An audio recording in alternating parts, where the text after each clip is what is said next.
Hello, I'm Carrie Gard, and welcome back to Tea Time with Tech Marketing Leaders. I just had the epiphany, said this behind the scenes, going to say it again, that I am wrapping up here for the summer.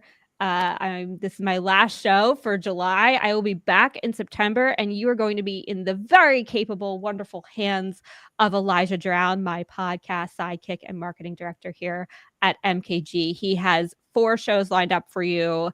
And what amazing guests they are and lovely conversations he's had. So don't you worry. It's going to be great. But I'm so excited for this show because Jeff and I have been going back and forth for a long time. He's been very patient with me as I've had some challenges with scheduling, nothing like a little Tetris action to get your calendar going. But we are here now. Jeff Schaffzin is usually in the trenches, building stories customers remember, launching AI-powered platforms that actually close deals, and crafting sales playbooks teams want to use. 15 years guiding AI, cybersecurity, and SaaS companies from stealth to category leadership, turning bold tech into revenue that sticks. He doesn't just do product marketing, he lives and breathes it. If your messaging feels flat, if your GTM plans has more slides than traction, or if your exec team keeps circling the same buzzwords, this conversation is for you. Jeff brings clarity, energy, and tons of practical wisdom to the table. Jeff, welcome. Thank you so much for having me, Carrie. Finally, really thank you for your patience. Yeah, no, tell me about it. I mean, I know how life gets in the middle of things. I mean, I know with your consultancy, you're extremely busy, and life throws things in my direction too. So glad we're finally connecting. Absolutely. We are here now. I want to jump right on in. You've worked across AI, IoT, cybersecurity, and SaaS companies, as I mentioned. How do you approach building a GTM strategy when the tech is cutting edge, but the market maturity isn't quite there yet? A lot of it's about experimentation and conversation. It's amazing to me how much people really know, but they don't really. It's right in the covers. A lot of it's really having conversations directly, not just with the executives at those teams, but also with their prospective customers. And so I've always made it a point to actually really have those involved discussions at every level. Trying to understand the business value, not just the technical value. Really understand, what really is the main pain. I mean, when I look at life, it's like are you trying to create a vitamin or a pain pill? And the point is, based on what we decide to go, we then create the messaging and your market strategy accordingly. I love that, the vitamin versus the pain pill. I think that's so helpful. Are you trying to be proactive, or are you treating an existing problem? That's awesome. That's awesome. With AI becoming embedded in almost every product, how are you helping companies avoid AI washing and this stand out with real differentiation? Well, it's important to realize that AI is really it's a means to an end. It's not an end. A lot of times, I mean, I'm thinking, I can't say in your feed, but in my feed, I mean, a lot of people say, hey, AI is the end all be all. I can use it to replace my entire marketing team. I can use it to do everything. But the reality is, like, it has to kind of look at the more mundane things. And that's really where AI really shines. We have to kind of find those really fixed, those tangible, quantifiable results and work from there. Can you give us an example of what like a tangible result would mean in terms of showing AI as that versus being part of the noise? Do you have any? Oh, absolutely. I mean, using cybersecurity, for example, as a lens here, sometimes when, we actually talked about it, they were more enamored with the technology, really talking about how, AI really kind of does a bunch of different things. But the reality was, when I worked with the executive team, we really kind of got down to the brass tacks. We really understood, what does it really provide? It provides instant, solutions here. It helps remediation. It helps with really helping with, providing actionable intelligence in real time. And something which could not be done necessarily by a human being. And so we spent a lot of time really refining it and honing it, and really, hitting it, not just from, to make the executives understand it, but their audiences as well, because their audiences were CISOs and CIOs and network admins, people who really are in the trenches, who really, where seconds really count. AI is really there to really make sure things happen versus, kind of like, having to do the latency and the other effects of having to do it with human interaction. AI is great at crunching a ton of data so quickly. So really being able to do that and create speed, especially in cyber, is a wonderful way to think about how AI is pertinent to that industry. I love that. You've led strategies that resulted in double-digit ARR growth. What's one underrated lever in product marketing that most teams overlook when trying to influence revenue? The biggest lever I've seen really that people don't look at is to really understand their customer, not just their customer, but their whole ecosystem. What I've seen here is like it's when you're an enterprise play here, sure you're working with the CIOs and stuff like that, but you also have to kind of work with people behind the scenes and really having the conversations with the people in those groups. In one company I worked with, we had to work closely with organizations like the facilities team. We had to work with the customer support folks. We had to work with the folks in down the line in the stack. And so having those really great conversations and really getting them to give us the war stories and giving us their issues here and be able to refine those is really where you find the most interesting information, not just all the buzzwords that we all kind of hear are kind of are just overwhelmed with on a daily basis. I think that's where the industry is headed. I wrote a newsletter about it last month about the importance of being story-led versus any of these other led things, right? At the end of the day, having those true user case stories of people in the trenches doing the hard work, what they're facing every day, and being able to tie our product around how we help alleviate that is like the most authentic thing we can do in terms of building brand and relationships. So yes, totally agree. Totally agree. In an era of shrinking attention spans and expanding tech complexities, how do you tailor messaging for both technical buyers and executive decision makers? Well, sometimes we're unfortunate in the fact that they could be the same, but sometimes they're different. A lot of it really is understanding as I was going in the beginning of this conversation here, understanding their pain points, understanding like an executive, for example, depending on who they are here, has a different goal than necessarily someone in the more technical strata. My personas, like I said, are the CIOs and the CISOs. They're concerned about things like integration and architecture, vendor consolidation. While on the other hand, I mean, we may deal with the CEO, and they're dealing with things like ROI, total cost of ownership, as well as the COO too. So it's really important to really kind of understand, differentiate, really kind of dig between the lines, really understand what's going on. And as I said, as you said too, it's all about the storytelling. It's really about having them coaxing the great stories out of them, understanding like. With one customer we had to deal with, we discovered that what happened was because we were doing with a physical security platform here, people were actually living in all places in the restrooms because there were homeless people, and we found out through our software that things were going on. So we were able to kind of address that problem and a much bigger problem as well to kind of help not just solve the problem that the organization was working with, but help try to deal with a bigger picture as well. Absolutely. I think that they can both relate to similar pain points as well as having their own. And so it sounds like you're doing a really good job of balancing that and being able to tell those stories. Picking up on a theme here, folks. Picking up on a theme here.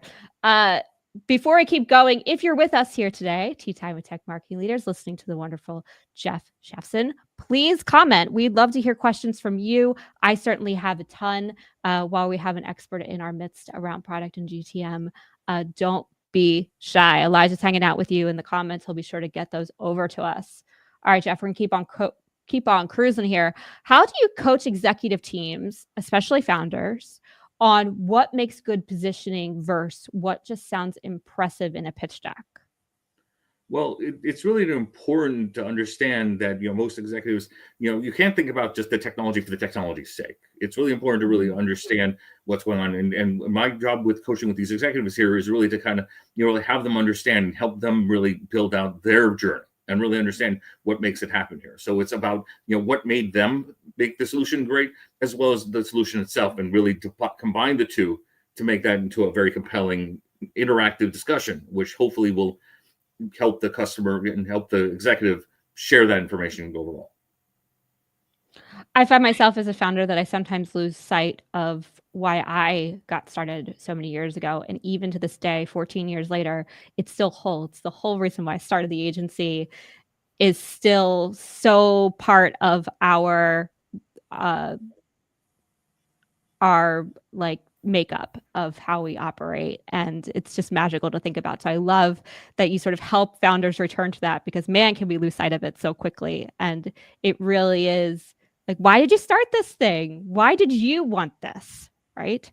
What problem were you trying to solve for almost yourself because you were having this pain, right? It's that aha. Usually that's I've had very that true. aha moment so many times. Right.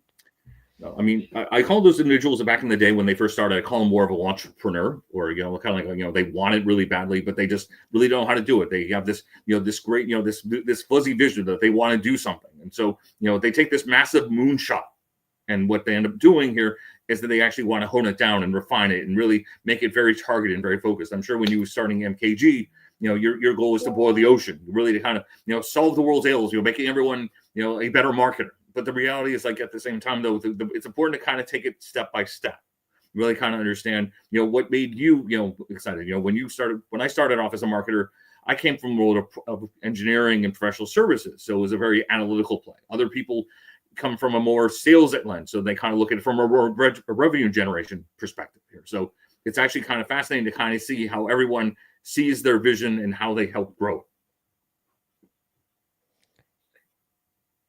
Tell us about a time when your GTM approach didn't land as expected. What did you learn and how did you adjust? Well, I remember once when I first became one of my first clients here. You know, we had a lot of conversations here. We actually we really loved great workshopping. We actually tried to we really share it, and we actually did our first announcement in front of a very large audience, and it was, you know, we were very excited by it. But what ended up happening was, it's like a lot of people started asking questions. They started saying, "Well, based on this, well, what about something completely different?" And, you know, the CEO was almost caught off guard, and so we had to really kind of course correct and pivot. And fortunately for us, the CEO that I was working with was able to really kind of think on his feet and really kind of course correct in real time. He actually had to kind of come up. But fortunately for us, we actually had enough building blocks where we were actually kind of be able to build a comparable story in which actually, you know, helped him recover. That's amazing. I mean, it's all about pivoting on the moment, right? And how things are changing so quickly. We all sort of need to be ready to do that. So hats off to you and your team for living in the moment and making it happen. Let's talk about AI and product marketing. Beyond content generation, where do you see the biggest opportunity to use AI to scale strategy or execution, and or both? Well, I think you brought up a good one example. I mean, it's like AI is great at crunching numbers. It's great at analyzing, synthesizing facts. I mean, I use ChatGPT and Claude all the time to really help me with formulating those responses here. You know, trying to build those models, create those LLMs, and try to figure out, you know, really interesting insights. And the fascinating thing is that when you use different kind of prompts, even the same prompt with the different systems here, you get different responses. And so a lot of it's really kind of, you know, just really kind of helping it to really help with different insights here, using different perspectives, saying, you know, I am an analyst, or I am this, or I am that. And each time it gives a very different story. And then you kind of stitch that together to make something that's a lot more powerful too. We're doing a lot with that in terms of streamlining our analytics processes internally for our clients to be able to deliver reports quicker, with more analysis versus just dashboards and reiterating the same information every time. I think the importance of data is the storytelling piece. See what we did there? And being able to use AI to get to the heart of what changed, month over month, year over year, quarter over quarter, and being able to actually produce strategies and analysis based off of that is so huge nowadays, because you're not spending time moving numbers between cells and taking it from here to get it over here to then pivot it. You're so much more fluid to be able to crunch that data, get to the analysis, tell the story, and talk about where we go from here. What's next? What are we going to do about it? So yes to that. Yeah, You've taught. Sorry. Sorry about that. No worries. If you have anything else to add, I'm here for it. Well, in one company I worked with, I mean, you know, we actually, you know, we created a tool actually is like a business analyst in a box. And it's really important that we use AI, not just as you said. I mean, you know, in my mind, you know, dashboards are very 20th century. It's important that you use AI to help formulate, you know, more questions and ask more questions, and really kind of take those things and actually do a lot more trend analysis and really look under the covers. In fact, you know, the one customer we worked with like someone like Cisco to really determine, like, you know, hey, you know, like, you know, more routers being sold in this location for that location, and really kind of help, you know, steer the direction in that conversation in that real time. So then they're able to actually improve sales, or even, you know, grow pipeline. So that's a great example. I love that. I love that. You've taught GTM strategy from the Product Marketing Alliance. What are students or newer marketers getting wrong? And what do you encourage them to rethink from day one? Well, I think that a lot of them think of it. I mean, they think of it purely from a product lens. A lot of people say because they're product experts that they can actually just say something, and so it's very important that they actually kind of take the time here and dissect it and not just use the frameworks in their entirety wholeheartedly. It's important that you actually customize them to fit what you want. And so I spend a lot of time, kind of sharing. I mean, I have various frameworks that the PMA offered, but also other frameworks which I've built, which I've used over years, like message houses and things like that, and be able to customize them to help them tell the story, because not every framework works for every instance. And so they get it wrong because they feel that, I mean, you have to fill in every blank and you have to make sure that everything fits in, a tight little box. But life very rarely works that way, right? Even if you have this story here, it's like, well, you have to kind of think, is that story relevant? Is that story, what is that? So what? What's so pertinent? Mm. And so my job is to really coax them and coach them to understand that when they that it's just that it's just not a stable thing here. You have to kind of keep growing and iterating and modifying and refining and testing, most importantly, because you can't just assume because it makes sense to you or it makes sense to your immediate universe that that's enough. How are you incorporating AI into that for students? Because the frameworks are all well and good, but I'm also finding that with the help of AI, when it comes to positioning and messaging, especially, it's allowing me to move really fast and build on it. So the work that has to be done for positioning and messaging doesn't change. It's still a slog. It still takes a huge amount of research, which AI can definitely help with. It still takes a lot of questioning and like prodding and pushing to like figure out the thing.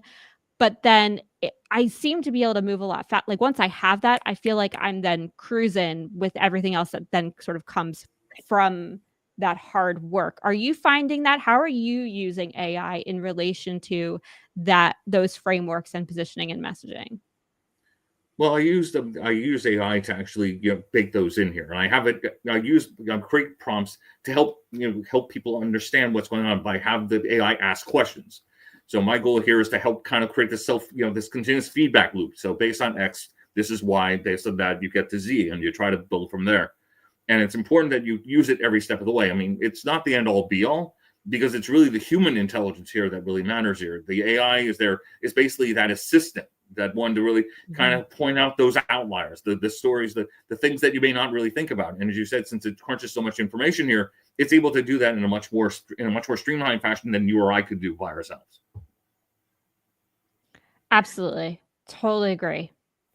You've worked in fast-moving collaborative environments. How do you keep cross-functional alignment between product marketing and sales without slowing momentum?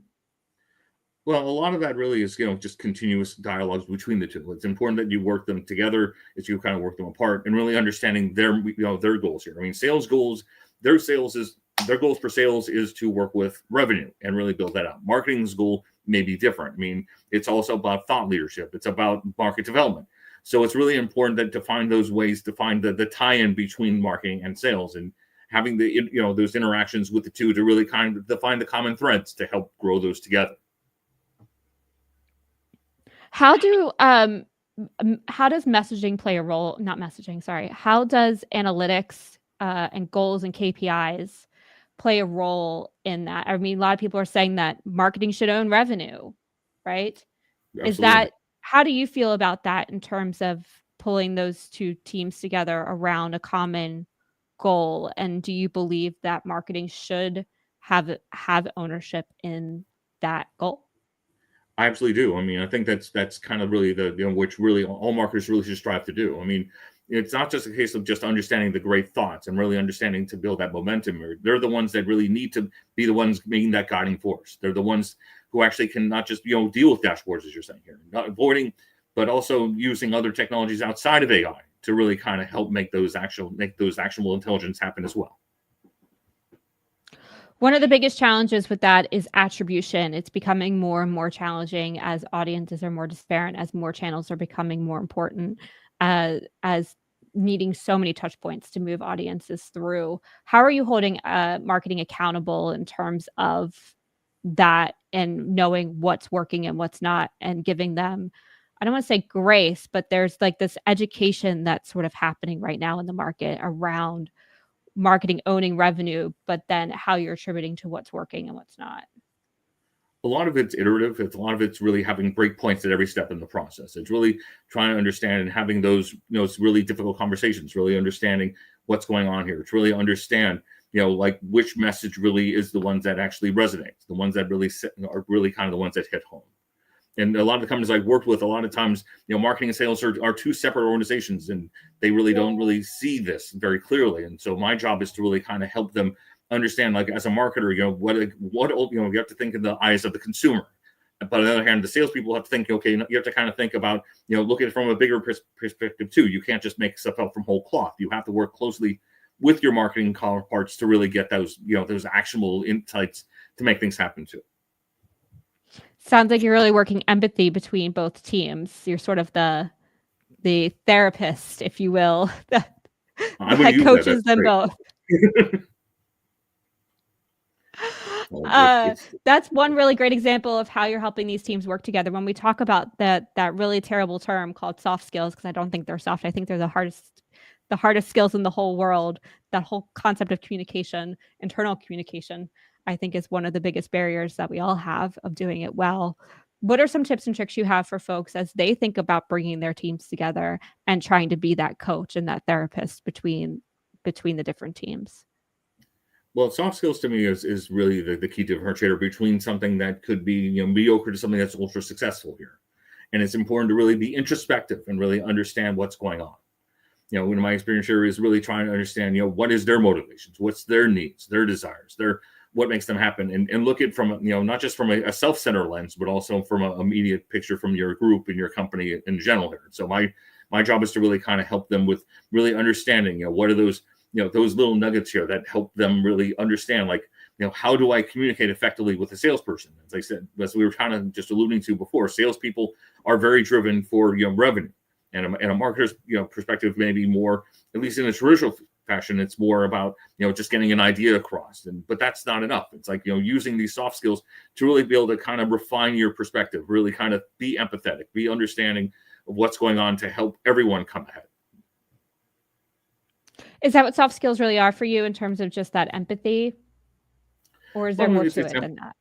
It's definitely more than empathy. It's more about, being proactive. It's more about being, really directed, really being able to really understand the underlying causes of what's going on here, and having those difficult conversations, and really be able to think carefully about what's going on. My actions have consequences, and because my actions have, it's like you have to kind of think twice before acting once, and be able to kind of take it. And then if you do make mistakes, to be able to course correct and kind of refine as you go along.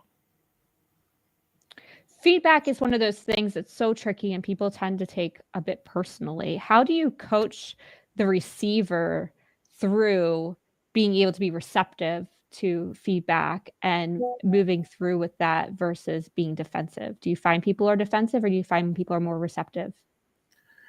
Depends on the situation. I mean, sometimes people are defensive. I mean, it's never easy to hear something that you don't agree with, and a lot of people kind of think emotion first, then act, and then act. So my job is to really kind of help them understand and dissect what's being said here. Is the question, is it something that's actually something that's personally an issue, or is it something that actually has something that's that just kind of triggers you? And it's your job and my job to work with those recipients to understand, like, okay, well, what does this make you think? What's going on in your head here? Like, why are you, why is it making you feel this way? Why is it making you feel this way? And kind of help them understand and dissemble it into various pieces here, and help them formulate a response that, that's factual, less, weighted on emotion, and helping people move forward. Why is this important to you? Why do you think that these skills are so necessary, and why do you think people aren't using them as much as they should? I think that people think that they're intrinsic. I mean, people kind of think, well, soft skills by its very name means that, hey, look, I already have it. Or it's something where you just can kind of just gloss over, just pick up. I mean, when I remember when I started my career in product marketing here, it was always fascinating to see, how I did versus the people in my group. And I always marveled at the people who always were the ones, the rising stars, the golden children, so to speak. Why are the ones that are the ones who, get the, the prime projects, the ones that get to do the great speaking engagements, kind of like this or something. And so it really boiled down to like soft skills. It's like, are you able to really communicate? Are you able to internalize? Are you able to analyze? Are you able to kind of really kind of also kind of, take those calculated risks to help you go forward here? And so the ones who really were the ones who really kind of went from zero to hero very quickly are the ones who were able to really understand how to manage up, manage down, manage sideways to really kind of help, get their messages across. And the ones who didn't are the ones who kind of blamed others or kind of said that it's not my problem, or it's like I don't have to deal with this or something. So and every time when they deflect, those are the people who kind of tend to kind of don't really grow, and sometimes they may even kind of shrink, for lack of a better word. Mm-hmm. Yeah, it's been a growing lesson for even me of the understanding what those soft skills are and being able to use them as a superpower for the greater good of leadership. And it's been a journey. It is definitely not something that's intrinsic. It is definitely a muscle that must be cultivated. So thank you for teaching others what that means and bringing them along. I think that is really tough work to do as a leader, as a manager. And I think that managers don't get enough credit for the hard work they do in teaching others about these soft skills that are so, like I said, not soft. They are hard. They are hard to manage. They're hard to figure out. They're hard to wrap our arms around and lean into every day. What's one GTM? Oh, no, go ahead. Sorry. No. I mean, it's very important that managers really teach, learn those soft skills themselves. I mean, it's like people kind of think that, it's just easy to just kind of just bark orders. It's important to really provide that engagement, really kind of have those conversations and really, really understand, what makes them tick, but also makes their subordinates tick too. But please go right ahead. Yes. Connection. Yep. Absolutely. What's one GTM belief or best practice that you think will be obsolete in the next 2 to 3 years, and what should replace it? I think that gut hunch is going to be replaced. I mean, a lot of times, a lot of people think that, it's marketing is really about just kind of just randomly just picking things together and pulling together. And, thanks to tools like, using soft skills and AI and things like that, it's really about really making it into an actual, making it more science oriented, being very analytical, being very, strategic and very calculated. And so, people kind of just relying on just gut hunches. And I think that, just kind of just randomly pulling stuff together is going to be kind of go away, because people are going to have those structured thoughts and be able to have those answers very quickly. Random acts of marketing. I could not agree more that we need to stop doing random acts of marketing for so many reasons. One of them is the fact that the systems just don't allow for it. You can't keep pivoting. Google Ads is digital ads is a great example of this. And the platforms do not like big sweeping changes. You have to be thoughtful and iterative versus throwing budgets up and throwing budgets down and totally swapping out your messaging and changing. Oh, Google Ads isn't working, so let's go over to Facebook. Oh, Facebook isn't working, let's go back to Google Ads. Those days are gone for sure. So I couldn't agree more about being more intentional from a marketing perspective and thinking about how we build an engine where all the systems work together. I think there's enough data out there now, especially now with AI, that we can build the right systems and processes that build on itself to compound and create growth. So yes to that, sir. Yes to that. Jeff, I'm so grateful for this conversation. Any last words of wisdom that you think people need to hear when it comes to GTM and leadership? Well, it's important to be really empathetic. It's important to really understand the big picture. And one thing which is really important to think, it's like, the gold rule still applies. In fact, it probably even applies more even now. It's like, you really want to treat others, as you want to be treated yourself, and really leverage these different levers, whether it's AI or other tools, when you even design those ads or build out those programs, and really understand that big picture. And so, don't think small, but it's important to kind of think in a large picture, and actually kind of iterate and actually kind of break into its respective components and go from there. I love that. I couldn't agree more. Where can people find you? Find me on LinkedIn. I have a Substack that I'm working on. I'm going to be. I'm actually going to be also, teaching some classes pretty soon as well. I'll share more about that as time goes on. and I'm available for for mentoring sessions, consulting sessions, and anything as well. So please feel free to reach out to me at any time. Happy to provide a consultative session, really kind of share my insights and hear what's going on and help you grow. I love that. Well, hats off to you, Jeff. That's exciting. We're going to keep tabs and make sure that we follow along so that when those courses drop, we are first in line. First in line. Before we go, you are more than a marketer. And I'd love to know what is currently bringing you joy outside of work. What really brings me joy right now is my family. I'm really, care about it. It's just, I just love what's going on. It's like I'm really happy for what's happening with around me. It's like there's a lot of exciting things happening. Things are growing and changing, and it's just very, very exciting to me to see the world, my world change in real time, and everything's going for the better. Family.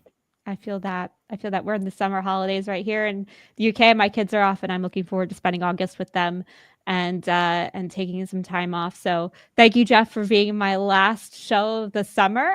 And I'm so grateful for this conversation.